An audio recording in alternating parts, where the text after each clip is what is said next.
Hi, எப்படி இருக்கீங்க? இன்னைக்கு நம்ம சேனலில் ஒரு ஓணம் ஸ்பெஷல், ஒரு இனிப்புங்க. அதாவது ஓணம் இனிப்பு அப்படின்னா நமக்கு எப்பொழுதுமே ஞாபகத்துக்கு வர்றது அடப்பிரதமன். அது ரொம்ப பாப்புலர், ரொம்ப ஃபேமஸான ஒரு டிஷ்ஷு. ஆனால் எல்லோரும் அடை ரெடிமேடாக இருக்கும், அதை வாங்கி வச்சு ஈஸியாக பண்ணிடுவாங்க. அடை கிடைக்கல அப்படின்னா நம்ம ஸ்கிப் பண்ணிவிட்டு வேறு பாயசம் பண்ணுவோம். அதனால் இன்றைக்கி நம்ம அரிசி மாவுலேருந்து அந்த அடை ப்ராப்பராக எப்படி பண்ணுறதுன்னு பார்த்து அதிலிருந்து ஒரு பர்ஃபெக்டான ஒரு அடப்பிரதமன் பண்ண போகிறோம். அது கூட போகிற மாதிரி ஒரு பீட்ரூட் பச்சடி. வாங்க இன்றைக்கி ஒரே வீடியோவில் ரெண்டையும் நம்ம சேர்த்து பார்த்துருவோம். இன்றைக்கி இதையும் வழங்கும் ada pradhaman and beetroot pachadi. I'm chef Sundar. Welcome to ரெசிபிச்செக்கர்.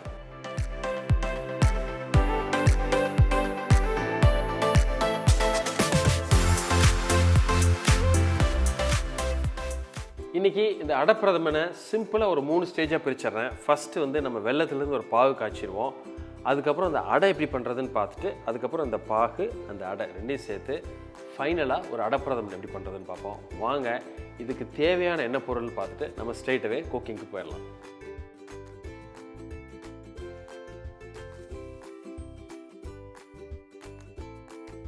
இப்போ ஃபஸ்ட்டு ஸ்டேஜ் 1 நம்ம அந்த வெள்ளை பாகு எப்படி காய்ச்சறதுன்னு பார்த்துருவோம்.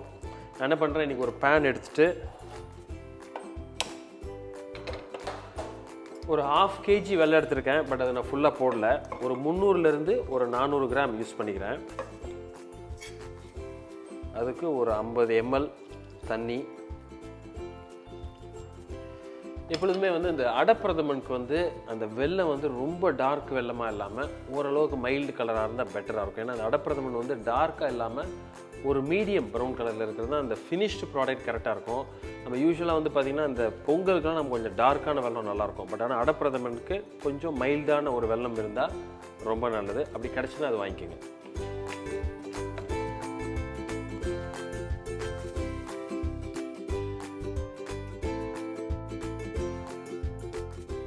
ஸோ இப்போ நமக்கு அந்த வெள்ளை பாகு ரெடி ஆயிடுச்சு. இப்போ நான் என்ன பண்ணுறேன் அப்படின்னா இதை சுவிட்ச் ஆஃப் பண்ணிவிட்டு கொஞ்சம் ஆறினோன்னே வடிகட்டி வச்சிடுறோம். அதில் இருக்கிற நிறைய அந்த மண் இருக்கும், வெள்ளத்தில் இருக்கிற மண்ணெலாம் ரொம்ப முக்கியம். அதை ரிமூவ் பண்ணிடணும். அதனால் இது ஆறினோன்னே இதை வடிகட்டிட்டு அந்த வெள்ளை பாகு எடுத்து தனியாக வச்சுருவோம். அடுத்த ஸ்டேஜ் இப்போ நம்ம பண்ண போகிறது அடை. அதாவது அரிசி மாவுலேருந்து எப்படி நம்ம அடப்பிரதமனுக்குள்ளே அடை பண்ணுறதுன்னு பார்ப்போம். இதுக்கு மெயினாக நமக்கு தேவையானது அரிசி மாவு. ஒரு 3 ஸ்பூன் அரிசி மாவு எடுத்துக்கிறேன். கொஞ்சம் தண்ணி. நான் இந்த மீன் டைம் இது ரெடி ஆகிறதுக்கு முன்னாடி என்ன பண்ணுறேன் அப்படின்னா இந்த இட்லி ஸ்டீமரில் தண்ணி சூடாகி அந்த ஆவி வரக்குள்ளே நம்ம அதை சிம்பிளாக கரைச்சிடலாம். கொஞ்சமாக தண்ணி ஊற்றி கொஞ்சம் திக்காக கரைக்கணும்.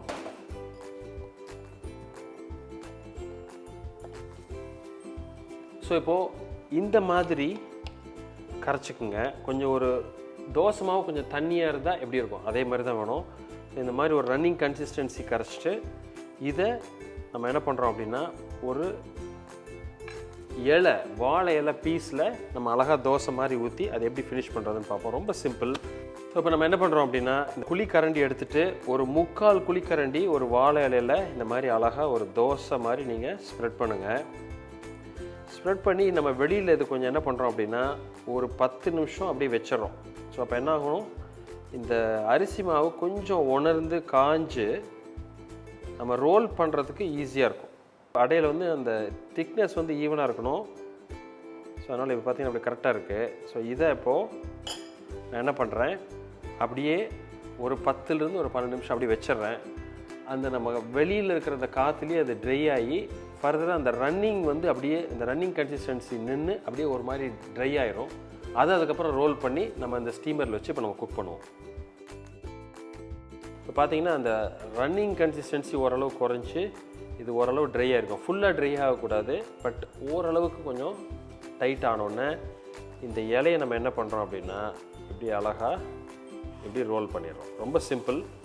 ஸோ அப்போ என்ன ஆகுதுன்னா ஒவ்வொரு லேயருக்கும் நடுவில் நமக்கு அந்த ஈவனாக ஒரு திக்னஸில் இந்த அடை இப்போ ஃபார்ம் ஆயிரும். இதை இப்போ நம்ம இட்லி ஸ்டீமரில் வச்சு எப்படி ஸ்டீம் பண்ணுறதுன்னு பார்ப்போம். பார்த்திங்கன்னா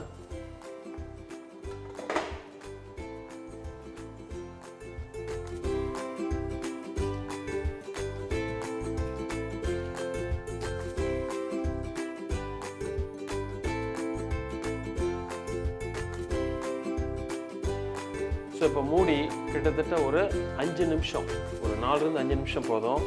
இதில் கொஞ்சம் நல்லா ஸ்டீம் ஆகி வந்தோடனே அதை எடுத்து நம்ம எப்படி வந்திருக்குன்னு பார்ப்போம். அந்த அடை ரெடி ஆயிடுச்சுன்னா நம்ம அடுத்து அந்த 3rd ஸ்டேஜ், அதாவது அந்த ஃபைனல் ஸ்டேஜ் அடை பிரதமன் எப்படி பண்ணுறது, நம்ம அந்த ஸ்டேஜுக்கு போயிடலாம். இப்போ ஸ்டீம் ஆயிடுச்சுன்னு நினைக்கிறேன். ஸோ இப்போ என்ன பண்ணுறோம், இதை நம்ம குறைச்சிட்டு நல்ல வாசனை, அந்த அரிசி வெந்ததோட வாசனை அது. ஸோ இப்போ இதை நம்ம கையில் தனியாக எடுத்து வச்சுருவோம். ஒன்று செக் பண்ணி பார்த்துடலாம்.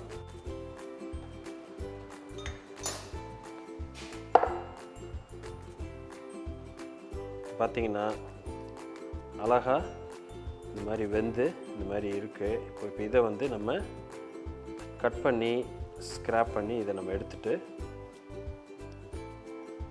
ஸோ இப்போ இந்த அடை இப்போ அழகாக இந்த மாதிரி வந்துச்சு. கொஞ்சம் ஆறினோன்னே இது எடுக்கிறதுக்கு ஈஸியாக இருக்கும். எடுத்து நம்ம சாப் பண்ணி அந்த அடை தான் நம்ம இன்றைக்கி நம்ம யூஸ் பண்ண போகிறோம். எடுத்த அடை இப்போ கட் பண்ணி இந்த மாதிரி சின்னதாக சாப் பண்ணி ரெடி பண்ணி வச்சிட்டோம். ஃப்ரெஷ்ஷாக தான் பண்ணியிருக்கோம். ஸோ அது குக்கிங் சீக்கிரம் முடிஞ்சிடும். அதே மாதிரி நம்ம காய்ச்சின வெள்ளை பாகு வடிகட்டி வச்சுருக்கோம். தேங்காய் பால் ரெடி. இப்போ நம்ம 3rd and ஃபைனல் ஸ்டேஜ் அந்த அடை பிரதமன் எப்படி முடிக்கிறதுன்னு பார்ப்போம். நீங்கள் என்ன பண்ணுறோம், ஒரு பேன் எடுத்துகிட்டு இது சூடாகிட்டுருக்கு. ஸோ இப்போ ஃபஸ்ட் என்னென்னா முக்கியமானது, யூஸ்வலாக நீங்கள் இந்த மாதிரி ஃப்ரெஷ்ஷாக அடை பண்ணிங்கன்னா இதை பிளான்ச் பண்ணுறதுக்கு இப்போ இருக்கிறதுல ஒரு பாதி பங்கு தண்ணி போதும். பட் நீங்கள் ரெடிமேடாக அந்த அடை கிடைக்குது இல்லையா, அது மாதிரி வாங்கினீங்கன்னா அது குக் ஆகிறதுக்கு கொஞ்சம் டைம் ஆகும். கிட்டத்தட்ட நம்ம எவ்வளோ எடுத்துருக்கோமோ அடை அந்த அளவுக்கு 2 பங்கு தண்ணி ஊற்றணும். ஸோ இன்றைக்கி நம்ம எடுத்துருக்கிற பவுலில் ஒரு பாதி பவுல் தண்ணி இருந்தால் போதும். இது தண்ணி லைட்டாக சூடாகி வந்தோடனே இப்போ நம்ம அந்த ஃபைனாக சாப் பண்ணி வச்சுருக்கிற அந்த அடையை இதில் மிக்ஸ் பண்ணி நம்ம இந்த குக்கிங்கை ஸ்டார்ட் பண்ணலாம். ஸோ இப்போ இந்த தண்ணி லைட்டாக சூடாகி வந்துட்டுருக்கிறப்போ இதில் ஒரு ஸ்பூன் நெய் போட்டுக்குங்க. அது என்ன ஆகும் அப்படின்னா, அந்த நெய் போடுறதுனால இந்த அடை வந்து கிட்டத்தட்ட ஈஸியாக ஒட்டாமல் நமக்கு வரும். ஸோ இப்போ இந்த தண்ணி லைட்டாக சூடாகி வருது. ஸோ இந்த ஸ்டேஜில் நான் என்ன பண்ணுறேன், நம்ம எடுத்துருக்கிற இந்த கட் பண்ண அடையை இதில் ஸ்ப்ரெட் பண்ணுங்கள். 1 நிமிஷத்துக்கு ஒரு 2 நிமிஷம் அந்தளவு குக் பண்ணால் போதும். ஏன்னா அது ஆல்ரெடி ஃப்ரெஷ்ஷாக தான் நம்ம பண்ணியிருக்கோம். ஸோ இது ஜஸ்ட் ஒரு வாட்டி பிளான்ச் ஆகி கொஞ்சம் சாஃப்ட் ஆனோடனே நம்ம அடுத்து அந்த வெல்லத்தை ஆட் பண்ணுவோம். ஸோ இப்போது இது ஓரளவுக்கு நம்ம சாஃப்டாக கொஞ்சம் குக் ஆகி வந்தோடனே இப்போ நம்ம எடுத்துருக்கிற வெள்ளைப்பாகில் கொஞ்சம் பாதியை நம்ம சேர்ப்போம்.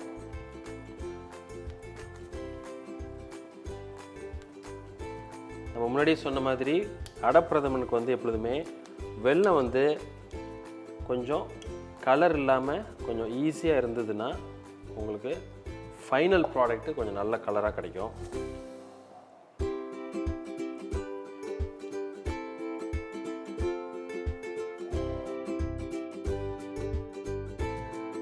ஸோ இப்போ ஓரளவுக்கு இது கொதிச்சு கொஞ்சம் சாஃப்ட் ஆயிடுச்சு. ஸோ இப்போ வெல்லமும் நம்ம தண்ணியில் போட்டு மிக்ஸ் பண்ணியிருக்கோம். ஸோ நம்ம எடுத்து வச்சுருக்கிற தேங்காய் பாலில் ஒரு 2 கரண்டி போடுங்க. ஒரு 2 குழிக்கரண்டி அளவுக்கு போட்டு ஜஸ்ட் மிக்ஸ் பண்ணுவோம்.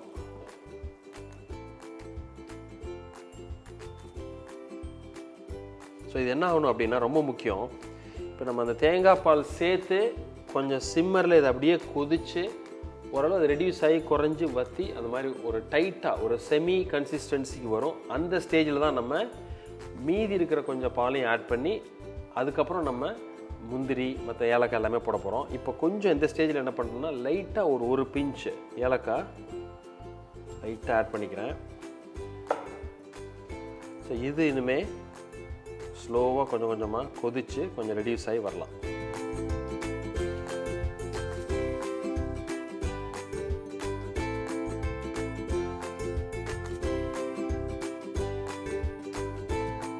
ஸோ இப்போ பார்த்தீங்கன்னா ஒரு 5 நிமிஷத்தில் இது அழகாக ஓரளவு சுண்டி அந்த ரெடியூஸ் ஆகி இந்த மாதிரி ஒரு நல்ல ஒரு கன்சிஸ்டன்சிக்கு வந்துருச்சு. Almost ready. இப்போ என்ன பண்ணுறோம், நம்ம மீதி நம்ம ஆட் பண்ணுற தேங்காய் பால் இதில் ஆட் பண்ணிடுறோம். இந்த ஸ்டேஜில் ஒரு 1.5 குழிக்கரண்டி அளவுக்கு தேங்காய் பால் ஆட் பண்ணுங்கள்.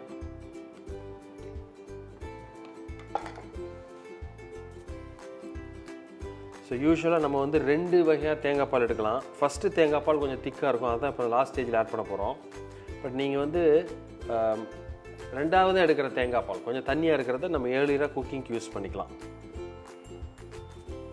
ஸோ இது ஆல்மோஸ்ட் ரெடி. இப்போ நம்ம ஃப்ளேமை குறைச்சிட்டு இதுக்கு தேவையான ஏலக்காய், ஒரு 2 பிஞ்சு ஏலக்காய் பொடி போட்டு மிக்ஸ் பண்ணிடுங்க. அதுக்கப்புறம் நம்ம நெய்யில் முந்திரி திராட்சை அதெல்லாம் வறுத்துட்டு இதை நம்ம ஃபினிஷ் பண்ணிடலாம். ஸோ இப்போ இன்னொரு சின்ன பேன் எடுத்து வச்சுக்கிறேன். வச்சுட்டு இதில் ஒரு 1.5 ஸ்பூன் அளவுக்கு நெய் போடுங்க. இந்த நெய் கொஞ்சமாக சூடாகி வந்தோடனே பொடியாக வெட்டி வச்சுருக்கிற தேங்காய், எப்பொழுதுமே இந்த அடப்பிரதமன் அதே மாதிரி நம்ம பொங்கல், சக்கரை பொங்கல் இதுக்கெல்லாம் வந்து இந்த தேங்காய் வறுத்து போட்டால் அதோட ஃப்ளேவரே தனி வேறு லெவலில் இருக்கும். ஆனால் அது கொஞ்சம் ஜாக்கிரதையாக வறுக்கணும். கலர் மாறி இருக்கக்கூடாது. மைல்டு ஃப்ளேம் வச்சுட்டு அழகாக வருங்க. அப்படியே ஃபுல்லாக வறுத்து முடிகிற அளவுக்கு வெயிட் பண்ண வேண்டாம். ஓரளவு நம்ம வறுக்கிறப்பே தெரியும். கொஞ்சம் ஹார்டாகி வரப்போ அடுத்து நம்ம சேர்க்க வேண்டிய முந்திரி பருப்பு இதில் சேர்த்துடலாம்.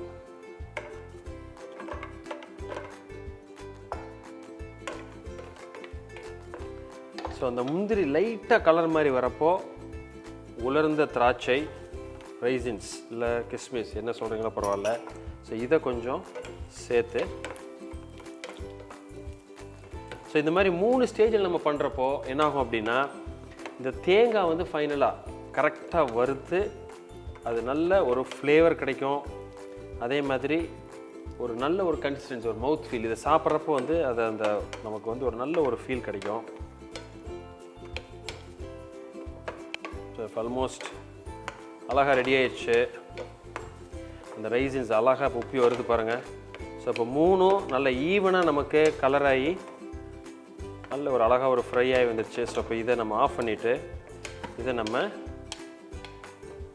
ரெடி பண்ணி வச்சுருக்கிற அடப்பிரதமனில் மிக்ஸ் பண்ணி அழகாக சர்வ் பண்ணிடலாம்.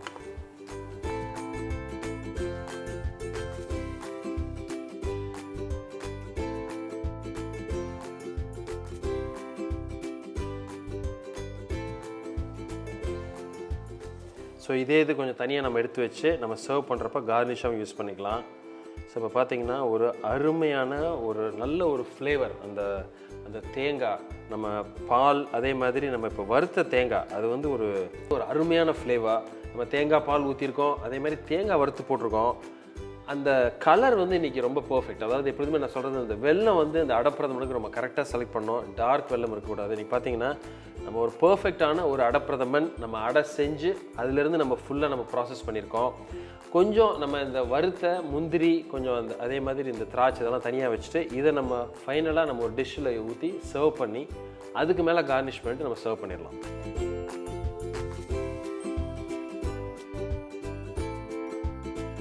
இப்போ நம்ம அடப்பிரதமன் பண்ணி முடிச்சிட்டோம். இப்போ நம்ம அடுத்து பண்ண வேண்டியது பீட்ரூட் பச்சடி. ரொம்ப கலர்ஃபுல்லாக சிம்பிளாக பண்ணுற பச்சடி தான். சிம்பிளான இன்க்ரீடியன்ட்ஸ், பட் ஆனால் அதை என்னென்ன ஆட் பண்ணி எப்படி நம்ம மிக்ஸ் பண்ண போகிறோம் அதான் ரொம்ப முக்கியம். வாங்க இந்த பீட்ரூட் பச்சடிக்கு தேவையான பொருள் என்னென்னு பார்த்துட்டு நம்ம குக்கிங்க்கு போயிடலாம்.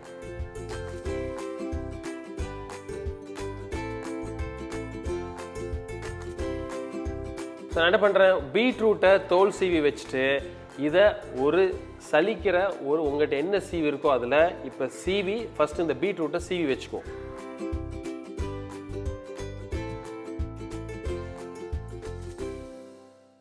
ஸோ இப்போ நம்ம பீட்ரூட்டை நம்ம சலிச்சு வச்சிட்டோம். இப்போ நான் என்ன பண்ணுறேன், ஒரு சின்ன ஒரு மிக்ஸி ஜார் எடுத்துகிட்டு என்னென்ன போடுறதுன்னு பார்ப்போம். ஒரு 2லேருந்து 3 ஸ்பூன் அளவுக்கு திருகி வச்சிருக்கிற தேங்காய்,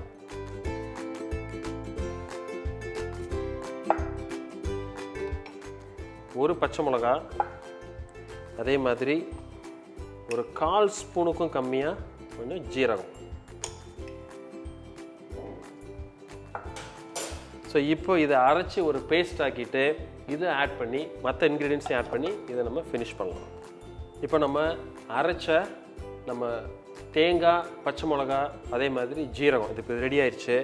நம்ம சலிச்சு வச்சுருக்கிற பீட்ரூட்டில் ஒரு 2 ஸ்பூன் இதை நான் ஆட் பண்ணிக்கிறேன். அதே மாதிரி ஒரு கப் நல்ல பீட் பண்ண தயிர், இதுக்கு தேவையான அளவு கொஞ்சம் உப்பு. இப்போது இதை தாளிக்கிறதுக்கு நமக்கு என்ன வேணும்னு பார்ப்போம். நீங்கள் நான் என்ன பண்ணுறேன், ஒரு பேன் எடுத்துக்கிறேன். இந்த பேன் சூடாகிட்டு இருக்கிறப்பவே நம்ம எடுத்துருக்கிற இந்த மிக்ஸை நம்ம ஒரு வாட்டி கலக்கிடலாம். ஸோ இந்த பேனில் நான் என்ன பண்ணுறேன், இன்றைக்கி நம்ம தாளிக்கிறதுக்கு நல்லெண்ணெய் யூஸ் பண்ணுறோம். இன்றைக்கி நான் இதயம் நல்லெண்ணெய் தான் யூஸ் பண்ணுறேன். நல்லெண்ணெய்க்கு எப்பொழுதுமே ஒரு ஸ்பெஷல் ஃப்ளேவர் உண்டு. அதுவும் இதயம் மாதிரி ஒரு பியூர் நல்லெண்ணெய் நம்ம எடுக்கிறப்போ அந்த ஃப்ளேவர் ரொம்ப வித்தியாசமாக இருக்கும். தேங்காய் எண்ணெய் இல்லாட்டி நல்லெண்ணெய் இது ரெண்டும் ஐடியலாக இருக்கும். ஸோ கடுகு நம்ம தாளிக்கிறப்போ நல்லெண்ணெய் எப்பொழுதுமே ரொம்ப ப்ரிஃபர்ட். ஸோ அதனால் இன்றைக்கி என்ன பண்ணுறேன், ஒரு 1/4 ஸ்பூன் அளவுக்கு கடுகு எடுத்துக்கிறேன். அதே மாதிரி ஒரு 1/4 ஸ்பூன் அளவுக்கு பெருங்காய பொடி. உங்களுக்கு கருவேப்பிலை சேர்க்கணும் அப்படின்னா சேர்த்துக்கலாம். பச்சை மிளகா கூட நீங்கள் கொஞ்சம் வெட்டி போடணுன்னா போட்டுக்கலாம், ஆப்ஷனல். இது இப்போ நம்ம மிக்ஸ் பண்ணி வச்சுருக்கிற பீட்ரூட் மிக்ஸில் இதில் ஆட் பண்ணிடலாம்.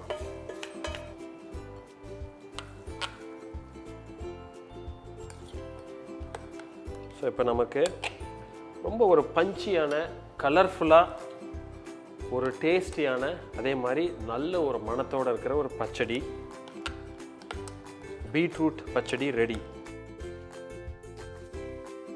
இன்றைக்கி இந்த ஒரு ஓணம் ஸ்பெஷல் ஒரே வீடியோவில் 2 டிஷ் பார்த்துருக்கோம். அடை பிரதமன், அதே மாதிரி பீட்ரூட் பச்சடி.